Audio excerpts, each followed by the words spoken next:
ఆదికాండము 38వ అధ్యాయము.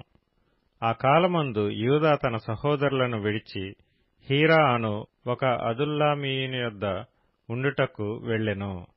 అక్కడ షూయ అను ఒక కనానీయుని కుమార్తెను యూదా చూచి ఆమెను తీసుకొని ఆమెతో పోయెను. ఆమె గర్భవతి అయి కుమారుని కనగా అతడు వానికి ఏరు అను పేరు పెట్టెను. ఆమె మరలా గర్భవతి అయి కుమారుని కని వానికి ఓనాను అను పేరు పెట్టెను. ఆమె మరలా గర్భవతి అయి కుమారుని కని వానికి షేలా అను పేరు పెట్టెను. ఆమె వీని కనినప్పుడు అతడు కజీబులో నుండెను. యూదా తన జ్యేష్ఠ కుమారుడైన ఏరునకు తామారు అను దానిని పెండ్లి చేసెను. యూదా జ్యేష్ఠ కుమారుడైన ఏరు యెహోవా దృష్టికి చెడ్డవాడు గనుక యెహోవా అతని చంపెను. అప్పుడు యూదా ఓనానుతో, నీ అన్న భార్య యొద్దకు వెళ్లి మరిది ధర్మం జరిగించి నీ అన్నకు సంతానము కలుగు చేయమని చెప్పెను. ఓనాను ఆ సంతానము తనది కానేరదని ఎరిగి ఆమెతో పోయినప్పుడు తన అన్నకు సంతానము కలుగజేయకుండునట్లు తన రేతస్సును నేలను విడిచెను.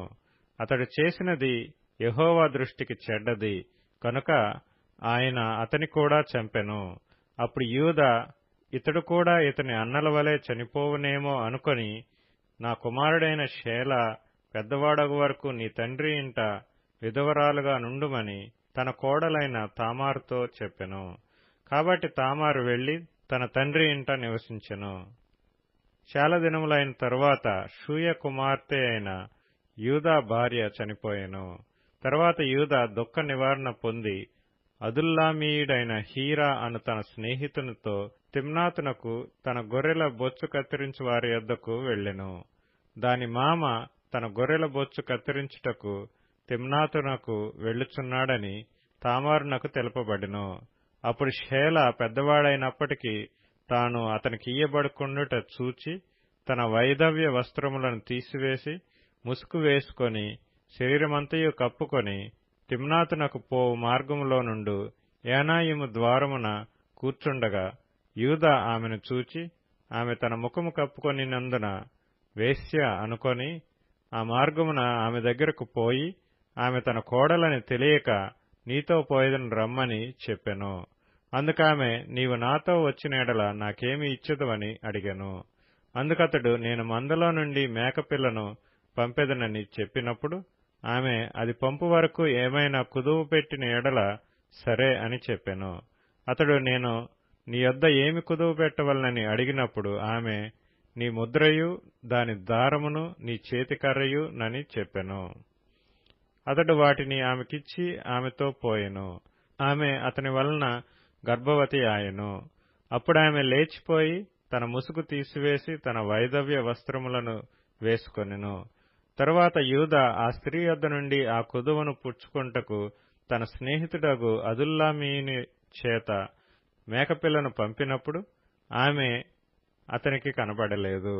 కాబట్టి అతడు మార్గమందు ఏనాయిము నొద్ద నుండిన ఆ వేశ్య ఎక్కడనున్నదని ఆ చోటి మనుషులను అడగగా వారు, ఇక్కడ వేశ్య యవతియూ లేదని చెప్పిరి.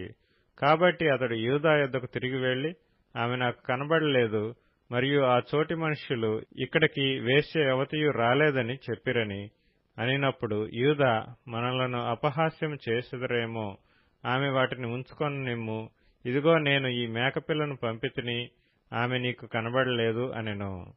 రమారమి 3 నెలలైన తరువాత నీ కోడలగు తామారు జారత్వం చేసెను. అంతేకాక ఆమె జారత్వం వలన గర్భవతి అయినదని యూదాకు తెలుపబడెను.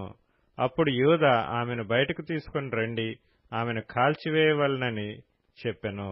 ఆమెను బయటకు తీసుకుని వచ్చినప్పుడు ఆమె తన మామ యొద్దకు ఆ వస్తువులను పంపి, ఇవి ఎవరివో ఆ మనుషుని వలన నేను గర్భవతినైతిని, ఈ ముద్ర, ఈ దారము, ఈ కర్ర ఎవరివో దయచేసి గుర్తుపట్టుమని చెప్పించెను.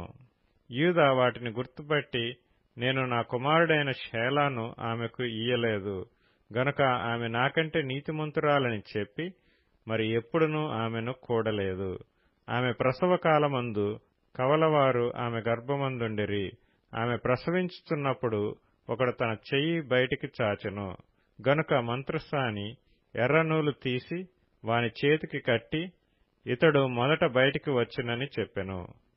అతడు తన చెయ్యి వెనుకకు తీసినప్పుడు అతని సహోదరుడు బయటికి వచ్చెను. అప్పుడామె, నీవేళ భేదించుకుని వచ్చితివనెను. అందుచేత అతనికి పెరెసు అను పేరు పెట్టబడెను. తరువాత తన చేతిని తొగరుగల అతని సహోదరుడు బయటికి వచ్చెను. అతనికి జెరహు అని పేరు పెట్టబడెను.